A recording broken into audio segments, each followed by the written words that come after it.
Hello friends, welcome to your favourite channel fulfilling desires.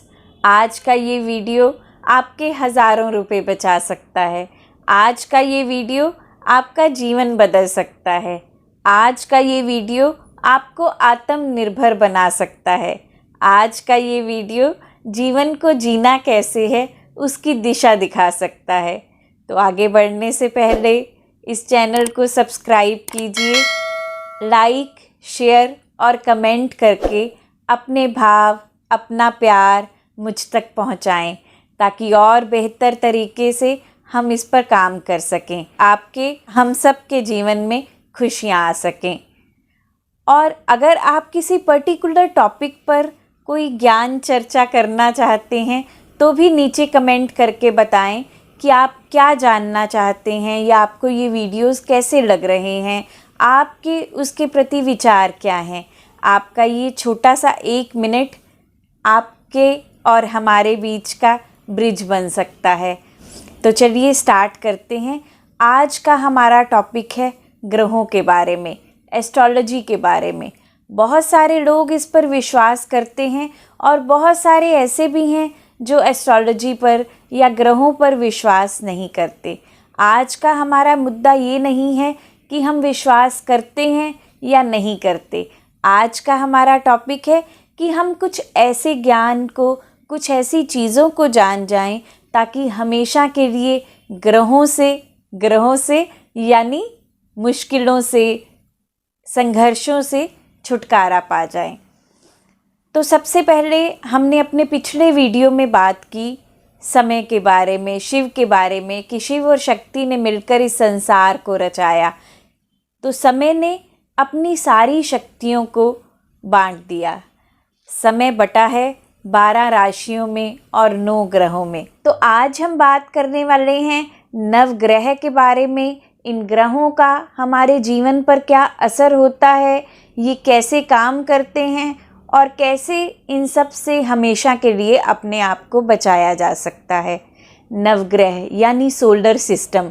Solar system हमारा science भी admit करता है कि इस यूनिवर्स में सोलर सिस्टम है, सूर्य है, सूर्य के इर्द गिर्द ग्रह हैं जो कुछ रचना कर रहे हैं, जिनका प्रभाव हमारे जीवन पर पड़ रहा है।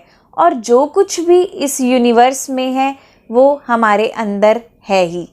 तो आज हम जानने वाले हैं कि ये सोलर सिस्टम हमारे अंदर से कैसे अपना प्रभाव छोड़ते हैं।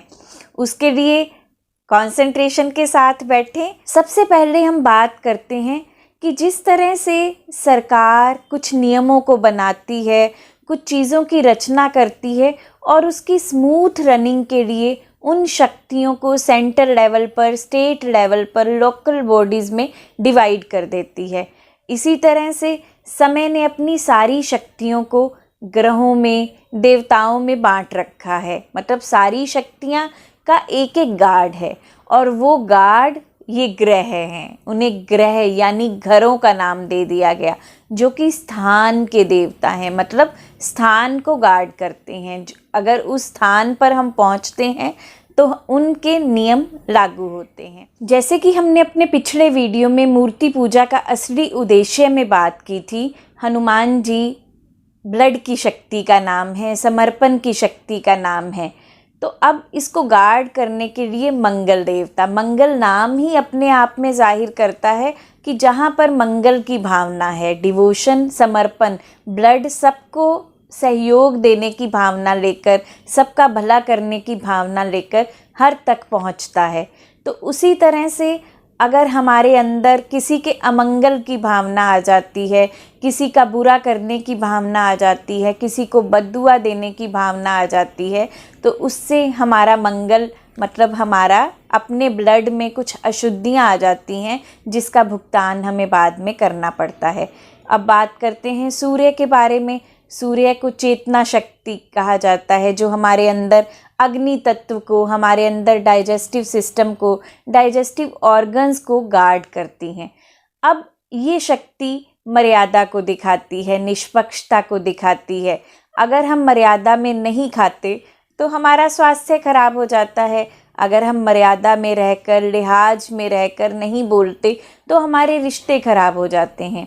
तो इसी तरह से एस्ट्रोलॉजी में कहा जाता है कि अगर सूर्य वक्री हो जाता है तो हमारे जीवन पर, चेतना पर असर पड़ता है। पिता के साथ संबंध बुरे हो जाते हैं, बड़ों के साथ संबंध बुरे हो जाते हैं। तो उसका सीधा सीधा कारण है कि हमने अपनी मर्यादा को तोड़ा। अब हम बात करते हैं बुध के बारे में। बुध गणेश जी के साथ संबंधित है, लीवर के साथ संबंधित है। हमने अपने पिछले वीडियो में गणेश जी के बारे में, लीवर के बारे में बहुत अच्छे से बात की है, उसको भी रेफ़र कर लें। तो बुध देवता की बात की जाती है जब हम अपनी बुद्धि से काम ना लेकर दूसरों को अपशब्द कह देते हैं। वाणी पर इसका सबसे ज़्यादा असर होता है कि जब हम बुद्धि का प्रयोग नहीं करते तो वाणी को अशुद्ध कर बैठते हैं।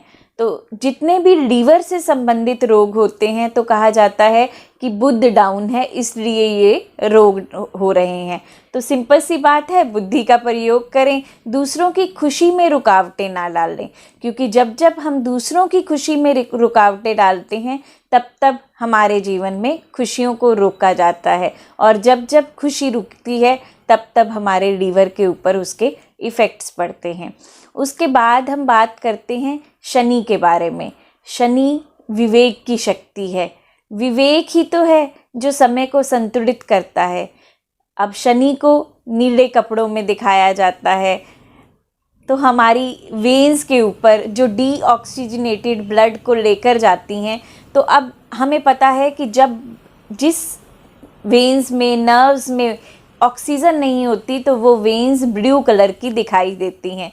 तो ये शनि, इसको नाम दिया गया है विवेक की शक्ति को, जो वेन्स को गार्ड करती हैं। तो अब कर्मफल दाता कहा गया है, तो शियाटिका का पेन कहें या हम बात करें, जो भी शनि क्या करते हैं, हर सुख समृद्धि भी घर में हो लेकिन आपके लिए वो नहीं होती है। तो यही काम है, विवेक अगर हमारे पास नहीं है तो कोई भी सुख समृद्धि को हम एंजॉय नहीं कर पाएंगे। चंद्र की शक्ति, चंद्र ग्रह के बारे में बात करते हैं।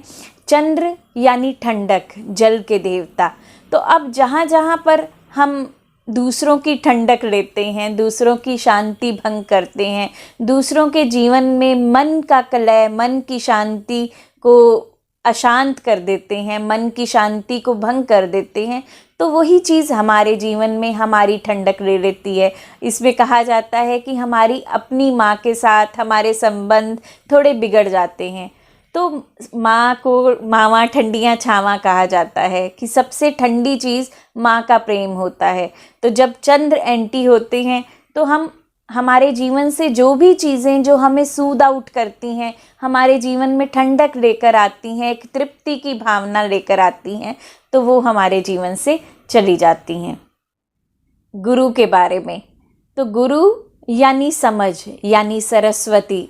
तो गुरु बहुत ऊंची शक्ति का नाम है। तो गुरु गार्ड करते हैं हमारी समझ को, हमारी अंडरस्टैंडिंग को। हम ये जानते हैं कि जीवन अलग अलग पड़ाव लेता है और अलग अलग पड़ावों में हमें अलग अलग रिस्पॉन्स देना होता है। तो रिस्पॉन्स एबिलिटी को पैदा करने वाले गुरु हैं कि किस जगह पर कैसे व्यवहार करना है, क्या कहना है, कहाँ चुप रहना है, ये सब कार्य गुरु की शक्ति करती है। जब गुरु की शक्ति साथ नहीं दे रही होती तो ये कहा जाता है कि भाग्य ही साथ नहीं देता, क्योंकि हम जहाँ नहीं बोलना वहाँ बोल जाएंगे, जहाँ बोलने की ज़रूरत है वहाँ चुप रह जाएंगे। तो ये चीज़ हम डिफ्रेंशिएट नहीं कर पाते जब गुरु की शक्ति हमारे साथ नहीं होती, या ये कहा जाता है कि गुरु वक्री हो जाते हैं, तो भाग्य वक्री हो जाता है। तो अब गुरु वक्री कब हो जाते हैं?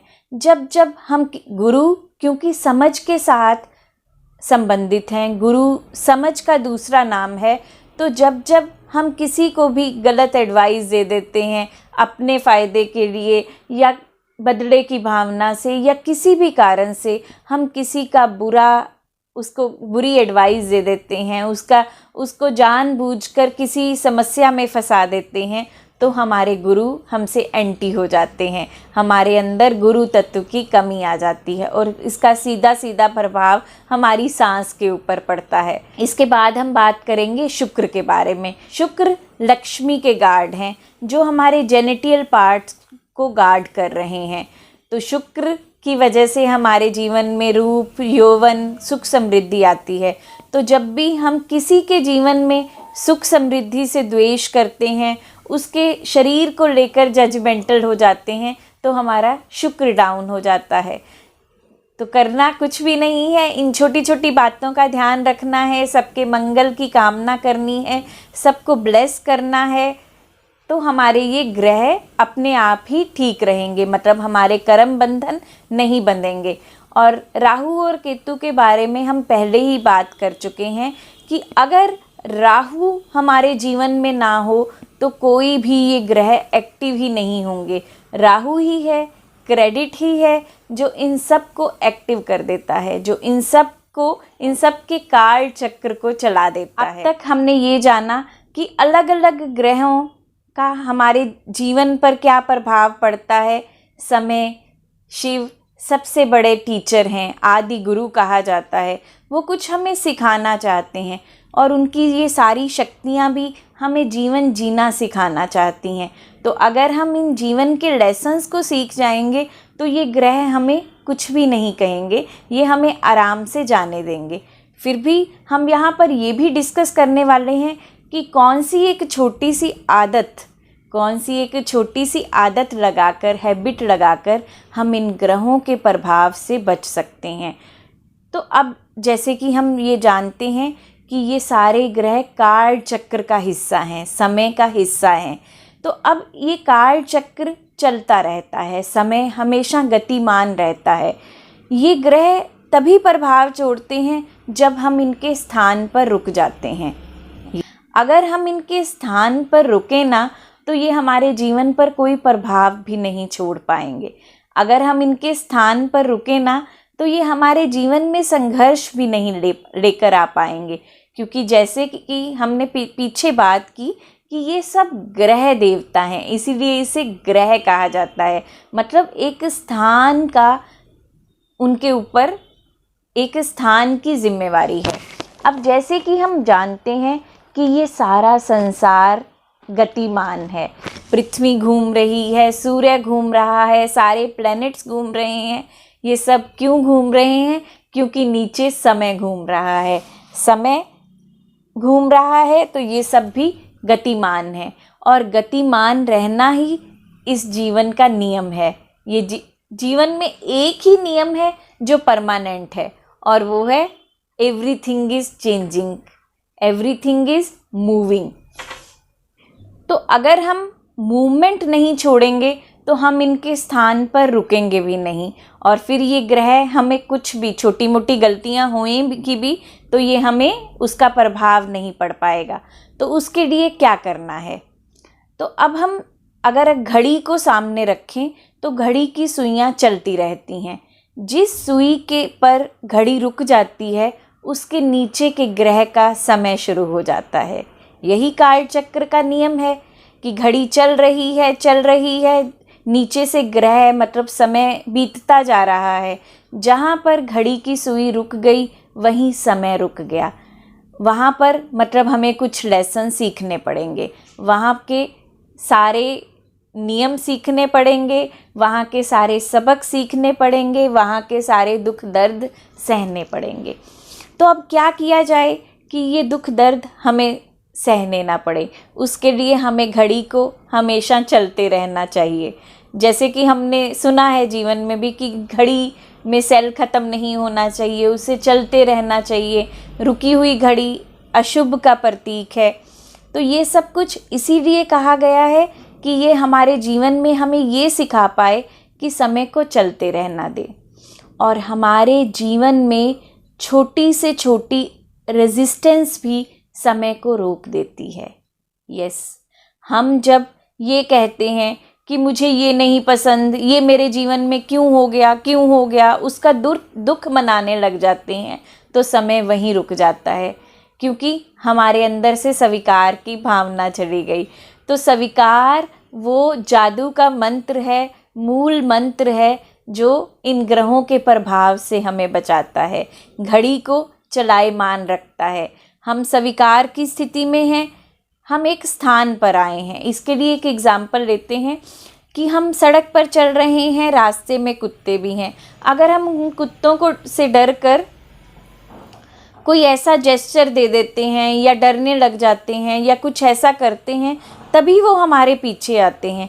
अगर हम अपने भाव में चलते रहें, ये बस जान लें पैनी दृष्टि से कि वो आसपास हैं, लेकिन उसका कोई भी प्रभाव, हम अपने कोई जेस्चर्स उन तक ना पहुंचने दें, तो वो हम पर कोई इफ़ेक्ट भी नहीं करते। यही जीवन का नियम है जिसे गुरु नानक देव जी ने भी हुक्म रजाई चलना, हुक्म में रहकर अपने काम को करना, ये कहा है। तो स्वीकार जीवन का मूल मंत्र है।